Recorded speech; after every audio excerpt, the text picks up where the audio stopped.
Hi friends, అందరికీ నమస్కారం అండి. ఇప్పుడే అందిన వార్త రాష్ట్ర ప్రభుత్వ ఉద్యోగులకు సంబంధించి నేడు తాజా సమాచారం. ఈ వీడియోలో వచ్చేసి 2 నుంచి 3 అప్డేట్స్ అయితే ఉన్నాయన్నమాట. ఫ్రెండ్స్ చివరి వరకు చూడండి, అర్థమవుతుంది. ఈరోజు తేదీ చూసుకున్నట్లయితే మే 6వ తారీఖు అండి. మొట్టమొదటిగా ఛానల్ చూసినట్లయితే తప్పనిసరిగా ఛానల్ సబ్స్క్రైబ్ చేసుకోండి. చూస్తున్నారు కానీ లైక్ చేయడం మర్చిపోతున్నారు అనమాట. వెంటనే లైక్ చేయండి. వివరాలకు అయితే వెళ్ళిపోదామండి.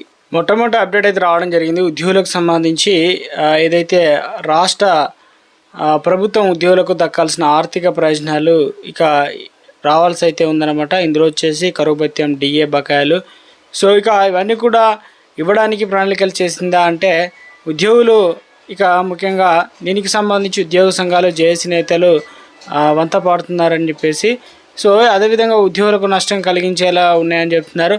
ఇక్కడ వచ్చేసి మనకు రాష్ట్రంలో ఉద్యోగులు పెన్షన్లకు 5 డిఏలు చెల్లించాల్సిన ప్రభుత్వం 2వ పిఆర్సీని సైతం ప్రకటించాల్సి అయితే ఉంది. దీంతో పెండింగ్ డిఏలు పిఆర్సీలో విలీనం చేయాలన్న ప్రతిపాదన తెరపైకి అయితే వచ్చిందనమాట. మరో అప్డేట్ చూసుకున్నట్లయితే ముఖ్యంగా రాష్ట్ర ప్రభుత్వం కొత్తగా ఏర్పాటు చేసిన రైతు డిస్కాంలో ఉద్యోగులు చేరకుండా కొన్ని విద్యుత్ సంఘ నేతలు అడ్డుకునే ప్రయత్నం చేస్తున్నట్టు తెలిపిందనమాట. దీంతో రైతులకు సంబంధించి అయితే ఆ డిస్కాంలో అప్పులో కూరుకుపోతుందో అందులో పనిచేసేటువంటి ఉద్యోగుల జీతాలు కూడా టైంకి ఇవ్వరాదని చెప్పేసి దుష్ప్రచారం చేస్తున్నారని రైతు డిస్కాం యాజమాన్య దృష్టికి అయితే వచ్చిందని చెప్తున్నారు.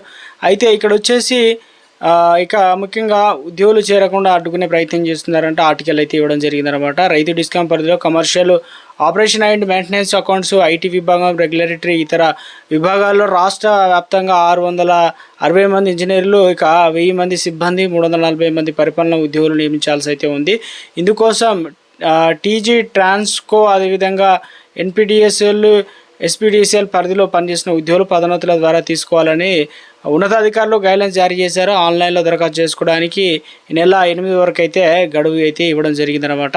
మరో అప్డేట్ అయితే ఇచ్చారండి. ఇక రెవెన్యూ శాఖలో 27 మంది అదనపు కలెక్టర్లకు సంబంధించి ఏదైతే ఉన్నాయో స్పెషల్ గ్రేడ్ డిప్యూటీ కలెక్టర్లు, డిప్యూటీ కలెక్టర్లకు సంబంధించి బదిలీలు చేస్తూ శాఖ కార్యదర్శి లోకేష్ కుమార్ మంగళవారం ఉత్తర్వులు అయితే జారీ చేశారు. వివిధ శాఖలో పనిచేస్తున్న 5గురిని 5 జిల్లాలకు అదనపు కలెక్టర్లుగా బదిలీ చేశారనమాట. స్పెషల్ గ్రేడ్ డిప్యూటీ కలెక్టర్లుగా 12 జిల్లాల్లో, రెవెన్యూ అధికారులుగా ఇక డిప్యూటీ కలెక్టర్లుగా జిల్లాల వారీగా ఒకరిని స్పెషల్ కలెక్టర్గా అయితే నియమించారనమాట. మరో అప్డేట్ అయితే ఇచ్చారండి. ఇక 33 నుంచి 37కు పెంచాలని కేంద్ర కేబినెట్ నిర్ణయం. ఇక సుప్రీంకోర్టు జడ్జిల సంఖ్య అనేది పెంపు, జస్టిస్తో కలిసి మొత్తం 38 మంది త్వరలో పార్లమెంట్లో బిల్ అనేది పెట్టబోతున్నారండి. మరో అప్డేట్ అయితే ఇచ్చారండి. ముఖ్యంగా మనకు ఏదైతే స్కూల్ సిలబస్ సంబంధించి ఉంటుందో అందులో ఇక ఇందుకు సంబంధించి తెలంగాణ భవిష్యత్ ప్రణాళికపై సీఎం రేవంత్ రెడ్డి సమావేశం. వీడియో కాన్ఫరెన్స్ ద్వారా పాల్గొన్న రిజర్వ్ బ్యాంకు మాజీ గవర్నర్ రఘురామ్ రాజన్.